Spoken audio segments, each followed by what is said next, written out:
அனைவருக்கும் வணக்கம். நான் உங்கள் குரு தங்கராஜன். ஏஜேஎஸ் அப்பா ஜோதிட சூத்திரம், ஏஜேஎஸ் ஆத்மா ஜீவா சரீரா முறையில் திருமண பொருத்தம் பார்க்க, ஜாதக பலன் பார்க்க 64 விதிகள், திருமண பொருத்த திறவுகோள். அப்பா ஜோதிட சூத்திரம் ஜோதிடத்தில் புதுமை, ஜோதிடத்தில் புரட்சி, ஜோதிடத்தில் மறுமலர்ச்சி, ஜோதிட சீர்திருத்த கருத்துக்களை கொண்டது. இந்த விதிகள் எப்படி இந்த ஜாதகத்துக்கு செயல்படுதுன்னு பார்க்கலாம். இது ஒரு பெண்ணினுடைய ஜாதகம்.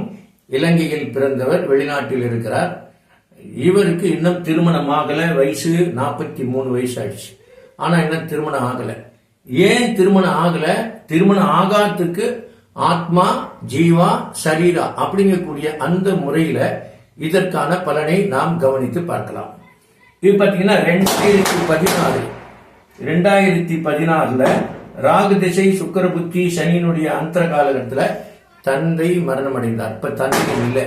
என்ன காரணம்னா, தந்தை அப்படின்னு சொல்லக்கூடிய கிரகமானது திருமணம் செய்து வைக்க முடியாத நிலையில் இருக்குமேயானால் அந்த தந்தை இருந்தாலும் திருமணம் செய்து வைக்க மாட்டார். அவர் இல்லாததை போல பாருங்க. லக்னத்திற்கு 12ஆம் பாவ அதிபதியான சூரியன், தந்தைக்காரகன், லக்னத்திற்கு 4ஆம் பாவத்தில் சூரியன் கேது சாரம் ஏறி, கேதுவும் கேது சாரத்தில் வருகிறார். சூரியன் கேது சாரம் 4ஆம் பாதம், கேது சாரத்தில் 4ஆம் பாதம், இப்படி இருக்கு. இப்ப அது முடங்கி கிடக்கிறது அப்படின்னு பாக்குறோம். இப்போ இந்த விதிகளை நம்ம எப்படி எல்லாம் பார்க்க போறோம் அப்படின்னா, ராகு திசை அப்படின்னா லக்னத்திற்கு 1ஆம் பாவம், 1ஆம் பாவத்திற்கு 8ஆம் பாவம், 8ஆம் பாவத்திற்கு 8ஆம் பாவ அதிபதி சந்திரன், அதற்கு 8ஆம் பாவ அதிபதி அப்படின்னாக்கா சனி. அப்போ சந்திரன், இந்த இடத்துல இருக்கக்கூடிய கேது, சூரியன், சுக்கிரன் அப்படின்னு சொல்லக்கூடிய கிரகம், அது போக லக்னத்திற்கு இந்த சந்திரனுக்கு 10ஆம் பாவம், அதாவது 9ஆம் பாவத்துக்கு 10ஆம் பாவ அதிபதி. அப்போ 9ஆம் பாவத்திற்கு 8ஆம் பாவம், 8ஆம் பாவத்திற்கு 8ஆம் பாவம், 8ஆம் பாவத்திற்கு 8ஆம் பாவ அதிபதி என்று சொல்லக்கூடிய சுக்கிரன், இங்கே இருக்கக்கூடிய கிரகம், சந்திரன் மற்றும் சனி, இவர்கள் தந்தைக்கு மாரகத்தை தருவார்கள். இப்ப ராகு திசை நடக்குதுன்னு ராகு பாத்தீங்கன்னா லக்னத்துக்கு 2ல, லக்னத்துக்கு 10ல, சந்திரனுக்கு 2ல, 9ஆம் பாவத்துக்கு 2ல் இருந்தாலும் ராகு பகவான் சுயசாரம் பெற்று இந்த சனியும் ராகுவும் தொடர்பு கொண்டார்கள். அப்போ இந்த பாவத்திற்கு 10ஆம் பாவ அதிபதி ராகு தொடர்பு கொண்டார். ராகு திசையில் சுக்கிர புத்தி 9ஆம் பாவத்திற்கு 8ஆம் பாவத்தில் என்று முடங்கி கிடக்கிறது, முடக்கு ராசியிலே முடங்கி கிடக்கிறது. அது போக இது பாத்தீங்கன்னா இந்த லக்னத்திற்கு 10 குடையவன் சனி தொடர்பில் வந்தான். இந்த லக்னத்திற்கு சுக்கிரன் 8ஆம் பாவத்தில் இருந்தான். இதற்கு 8ஆம் பாவ அதிபதியான சந்திரன் அங்கே லக்னத்தில் நின்றான். அப்போ ராகு திசை அப்படின்னு சொல்லக்கூடியது யாரெல்லாம் தொடர்பு கொள்வது? 8ஆம் பாவம், 8ஆம் பாவத்தில் நின்ற கிரகம், அதற்கு 8ஆம் பாவம், 8ஆம் பாவ அதிபதி, அதற்கு 10ஆம் பாவம் அப்படின்னு சொல்லக்கூடிய சனி. அப்ப ராகு திசை, சுக்கிர புத்தி, சனி அந்தரத்தில் தந்தை மரணமானார், மாரகத்தை சென்று விட்டார். இப்போ இந்த ஜாதகத்துல இவருடைய ஜென்ம நட்சத்திர அதிபதினா சூரியன் அப்படின்னு பார்க்கிறோம். ஆத்மா ஜீவா சரீரா. சூரியன் தான் ஜென்ம நட்சத்திர அதிபதி. அந்த ஜென்ம நட்சத்திர அதிபதி லக்னத்திற்கு 12ஆம் பாவ விரையாதிபதியாகி அவர் 4ஆம் பாவமாகிய பொருள் பாவத்தில் நின்றார். அவர் கேது சாரம் ஏறினார், கேது சுயசாரம் பெற்றார், உடன் சுக்கரனும் கூடினார். அப்ப ஜென்ம நட்சத்திர அதிபதியான சூரியன் கேது சாரம் ஏறி கேதுவும் சுயசாரம் பெற்றுக்கொண்டார் அப்படின்னு சொல்லி சொன்னா இது முதல் குழந்தை அப்படின்னு அர்த்தம். அதாவது மூத்த குழந்தை அப்படின்னு அர்த்தம். ஏன்னா சூரியன் என்ற கிரகம் ஜென்ம நட்சத்திராதிபதியான கிரகமானவர், அவர் தலைமை பண்புடையவர். தலைமை பண்புடைய கிரகம் கேது, அவர் நின்றது கேது சாரம். எனவே 3 கிரக சேர்க்கை தலைமை பண்பு உண்டானது. இது தலைமை பண்புக்கு உண்டானது. சரி, பணம் சம்பாதிக்கிறதுக்கு, காசு பணம் சம்பாதிக்கிறதுக்கு, வீடு வடம் வாங்கிறதுக்கெல்லாம் நல்லா தான் இருக்கும். அதே சமயத்துல ஜென்ம நட்சத்திர அதிபதியான சூரியன் கேது ஆகிய நிழல் கிரக சாரம் ஏறி கேதுவும் நிழல் கிரக சாரத்திலே நின்று விட்டால் அங்கே சூரியனுக்கு ஜீவன் இல்லை. ஜென்ம நட்சத்திர அதிபதியான சூரியனுக்கு ஜீவன் இல்லை அப்படின்னு.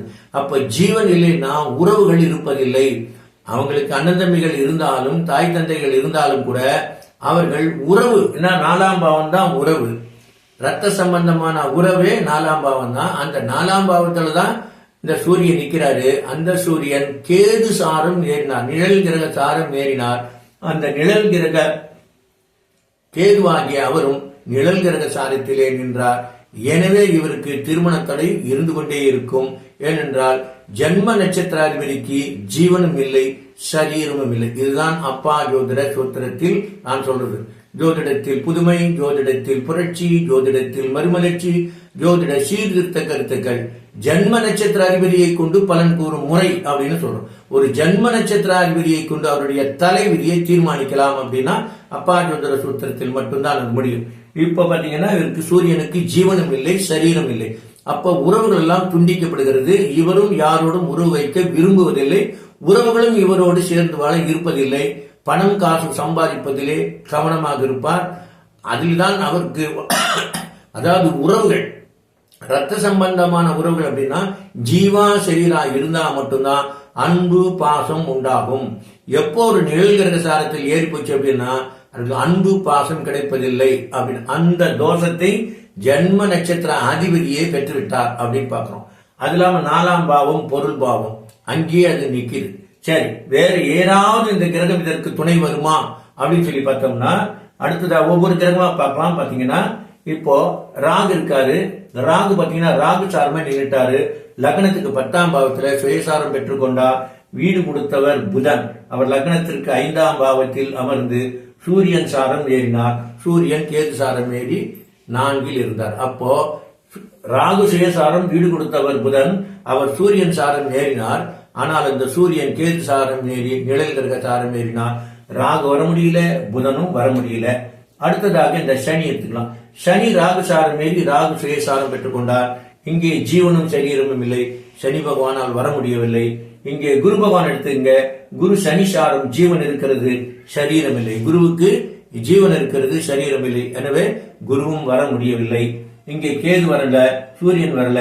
சுக்கிரன் முடக்குல மாட்டிக்கிட்டு இருக்கிறார். முடக்கு நட்சத்திரம், அதாவது சூரியன் மூல நட்சத்திரம், சுக்கிரன் பூராட நட்சத்திரத்திலே அவர் உட்கார்ந்து முடக்குல உட்கார்ந்து இருக்காரு. அந்த சுக்கிரன் அப்படின்னு சொல்லக்கூடிய கிரகம் பாத்தீங்கன்னா சுயசாரம் பெற்றுக்கொண்டார். எனவே அவருடைய பிரதிநிதி குருதான். அந்த குரு சனி ஜீவன் இருக்கிறது, சரீரம் இல்லை, அங்க வர முடியல. அப்ப சுக்கிரன் வர முடியல, சூரியன் வர முடியல, கேது வர முடியல, ராகு வர முடியல, சனி வர முடியல, குரு வர முடியல, புதன் வர முடியல. சந்திரனும் சூரியன் சாரம் ஏறி சூரியன் கேது சாரம் ஏறினார். சந்திர நட்சத்திரமும் வர முடியல. இப்ப செவ்வாய் ஒண்ணுதான் இருக்காரு. இந்த செவ்வாய்க்கு ஜீவன் இருக்கிறது. அந்த சந்திரன் சூரியன் சாரத்தில் ஏறினார். அங்கே சரீரமாகிய சூரியனை தொடுகிறார். ஆனால் அது 4ஆம் பாவத்தில் இருப்பதால் செவ்வாய் நட்சத்திரத்தில் பிறந்தவர், மிருகசீரிஷம் சித்திரை அவிட்டம் நட்சத்திரத்தில் பிறந்தவர் மட்டும்தான் இவருக்கு கணவனாக வர முடியுமே தவிர வேறு யாரும் கணவனாக வர முடியாது. அந்த செவ்வாய் பாத்தீங்கன்னா லக்னத்திற்கு 3 8ஆம் பாவ அதிபதியாகி அட்டமத்தானத்தில் உச்சம் பெற்று நின்றார். 8 குடைவன் உச்சம் பெற்று நிற்கிறார். அப்ப லக்னத்திற்கு 5ஆம் பாவத்தில் நிற்கிறார். வீடு கொடுத்தவரும் உச்சமா தான் இருக்காரு. ஆனா செவ்வாய் வந்தா நல்ல கணவனாக வருவார். செவ்வாய் சந்திரன் சாரம் ஏறினார். லக்னத்திற்கு 11 குடையவன், திருமண விதி அப்படின்னு வருது. அதாவது ஜன்ம நட்சத்திர அதிபதியான சூரியன் அப்படின்னு சொல்லக்கூடியவர், லக்னத்திற்கு பாதகாதிபதியான குரு, இவர் தான் லக்னத்திற்கு பாதகாதிபதியான குரு பகவான் என்ன பண்றாரு, சனி சாரத்தில் ஏறினார் அப்படின்னு இருக்கு. அப்போ சனி அப்படிங்கிறவர் இப்ப குருவை தொட்டுக்கிட்டு இருக்காரு, அந்த ராகுவை தொட்டுட்டு இருக்காரு. அப்ப ஜன்ம நட்சத்திர அதிபதி அப்படின்னு சொல்லக்கூடியவர் தான் இப்ப தசை நடத்துறாரு. அவர் பாதகாதிபதியாக இருப்பதால், அவரு குருவே பாதகாதிபதியாக தான் இருக்கிறாரு. அதனால் பாதகமான திருமணம், அதாவது விதிமீறிய திருமணம், ஜாதி மாறி கல்யாணம் பண்றது, மதம் மாறி கல்யாணம் பண்றது, அல்லது தாய் தந்தை காதல் திருமணம் செய்து அவர்களுடைய மகனை திருமணம் செய்து கொள்வது, தன்னை விட சிறு வயதில் இருப்பவனை திருமணம் செய்து கொள்வது, இது போல விதிமீறிய திருமணம் தான் இந்த ஜாதகத்துக்கு நடக்கும் அப்படின்னு இருக்கு. என்ன காரணம்? இப்போ சூரியன் கேது அப்படிங்கிறது சுயசாரம் பெற்றுக்கொண்டார். ஜன்ம நட்சத்திர அதிபதி சூரியன், அவர் கேது சாரம் ஏறினார். கேது சுயசாரம் பெற்றுக்கொண்டார். அப்ப சூரியனுக்கும் கேதுவுக்குமான பிரதிநிதியாக இந்த குரு வருகிறார். அவர் லக்னத்திற்கு 7ஆம் பாவ அதிபதியான பாதகாதிபதியாக இருப்பதால் அவர் சனி சாரம் ஏறி அவர் ராகுவை தொடர்பு கொள்கிறார் அப்படின்னு. அப்ப ராகுவை தொடர்பு கொண்டாலே விதிமீறிய திருமணம், காதல் திருமணம், கலப்பு திருமணம், விதிமீறிய திருமணம் இப்படிதான் நடக்க வாய்ப்பு. அப்ப இங்க இருக்கக்கூடிய இந்த குரு அப்படின்னு சொல்லக்கூடிய இங்க ஜீவன் இருக்கிறது, சரீரம் இல்லை அப்படிங்கிற நிலையில இருக்கும் பொழுது இந்த லக்னத்திற்கு 7ஆம் பாவ அதிபதியான குரு பகவான் இங்க இருந்து இங்க கீழே வரும் பொழுது, இப்பொழுது கூட குருனுடைய பார்வை இருக்கு, ஆனா இந்த ராகு இருக்கார் ஏற்கனவே, அதனால் சில தடைகளை செய்வார். அந்த குரு பகவான் இங்கே வந்து இது 7ஆம் பாவத்தை பார்க்கக்கூடிய காலகட்டத்திலே இவருக்கு திருமணம் நடக்கக்கூடிய வாய்ப்புகள் உருவாகும். அதே சமயத்தில் இந்த செவ்வாய் நட்சத்திரத்தில் பிறந்தவர் சிறந்த கணவனாக காதலனாக வருவார்.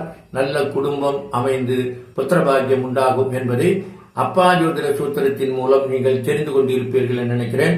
944 28 94 699 என்ற வாட்ஸ்அப் நம்பரிலே நீங்கள் திருமண பொருத்தம் பார்க்க, ஜாதகம் பார்க்க, இந்த திருமண பொருத்த திறவுகோல் வகுப்பில் கலந்து கொள்ள ஆன்லைன் வகுப்பு தினமும் நடந்துட்டு இருக்கு. அதுலயும் நீங்க கலந்துக்கலாம். காலை, மாலை, இரவு 3 நேரங்களிலே ஆன்லைன் வகுப்பு நடந்துகிட்டு இருக்கு. அதுல கூட நீங்க கலந்துகிட்டு திருமண பொருத்தம் பார்ப்பது எப்படி என்று தெரிஞ்சுக்கலாம். வெறும் 10 பொருத்தம் பார்த்து பல குடும்பங்களுக்கு நாம் ஏற்படுத்திய சங்கடங்கள் போதும். இனியும் அப்படி ஒரு ஜோதிடத்தை கில்லுக்கிரையாக நினைக்காமல் அது ஒரு தெய்வீக சாதனம் என்றும் அது தேவர்களுடைய ரகசியங்கள் என்றும் தேவ ரகசியத்தை நாம் கண்கூடாக கண்டு பலன் சொன்னால் நிச்சயம் அது மக்களுக்கு தேவ ரகசியத்தை கொண்டு போய் சேர்த்த புண்ணியம் நமக்கு கிடைக்கும் என்பதை கூறி இப்பொழுது தயார் நிலையிலே இப்பொழுது புத்தகம் இருக்கிறது. அப்பா ஜோதிட சூத்திரம், ஆத்மா ஜீவா சரீரா, திருமண பொருத்த திறவுகோல். அதே சமயத்தில் பாருங்க இன்னொரு புத்தகம்,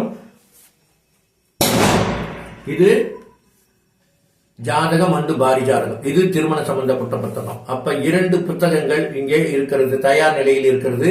இப்போதான் தயார் செய்யப்பட்டிருக்கிறது. தேவைப்படுவோர் வாங்கிக் கொள்ளலாம். 944 28 94 699.